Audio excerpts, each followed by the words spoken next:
avec Fréquence Plus.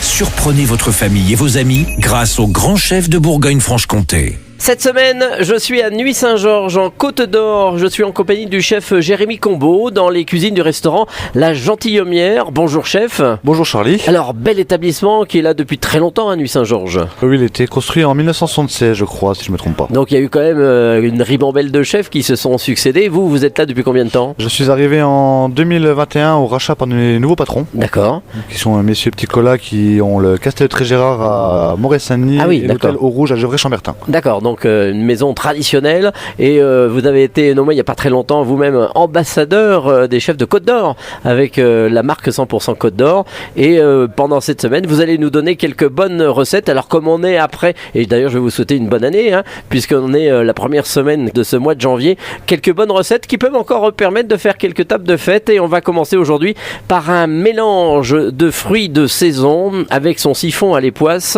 et de pain d'épices. Alors qu'est-ce qu'il nous faut? Alors il nous faut 100 g de butternut épluché, 100 g de potimarron avec la peau, très important. D'accord. 100 g de courges épluchées aussi, 50 g de pommes, 50 g de poires, 30 g de châtaignes confites, 1 litre de crème 35%, 250 g d'époisse Berthaud. Alors une fois qu'on a tout ça, On va prendre tous les légumes et les fruits, Oui. on va tailler en brunoise à peu près d'1 centimètre et qu'on va faire suer au beurre. d'accord, dans une On- poêle. Dans une poêle, une casserole, on essaie de les garder assez croquants. Oui, il faut pas que ça devienne une compote, quoi. Non, voilà, il faut garder un petit peu de mâche et un peu de texture, c'est meilleur. D'accord. Alors une fois qu'on a fait ce petit assemblage, On prend alors le litre de crème 35% avec les poisses, on fait fondre dedans, on porte une légère ébullition. alors on mélange la crème et les poisses. Oui, pour que ça fonde. Ah oui, d'accord. Oui, donc ça, c'est en teneur, c'est sympa là, quand même. Hein. C'est la gourmandise. C'est de la gourmandise. Bon, alors allons-y. Une fois qu'on a fait bouillir, on assaisonne, sel, poivre, une pincée d'épices à pain d'épices, c'est le D'accord. plus simple.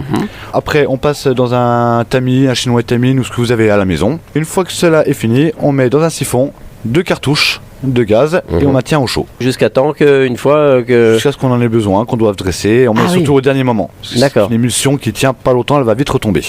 Ah ben voilà, donc c'est fait. Alors si on n'a pas de siphon, Si on n'a pas de siphon, alors soit on la sert comme une crème d'époisse classique chaude, ou si on a un petit mixeur plongeant à la maison, on peut l'émulsionner légèrement pour faire une légère mousse dessus. d'accord. Eh ben voilà, c'est la première recette donc avec le chef Jérémy Combeau ici dans les cuisines du restaurant La Gentilhommière à Nuits-Saint-Georges en Côte d'Or. Et vous aussi cette semaine vous pouvez gagner votre menu pour deux à La Gentilhommière. Vous envoyez le mot papille par SMS dès maintenant au 7 14 15, papille au 7 14 15. Alors bonne chance à tous et pour le prochain épisode cette fois-ci on se retrouve avec un risotto de petit épeautre à la truffe avec son ragoût d'escargot au citron sel, c'est vous dire. Et d'ici là, chouchoutez vos papilles. Chaque semaine, découvrez les meilleures recettes des grands chefs de Bourgogne-Franche-Comté. Du lundi au vendredi à 5h30, 11h30 et 19h30, chouchoutez vos papilles. Fréquence Plus.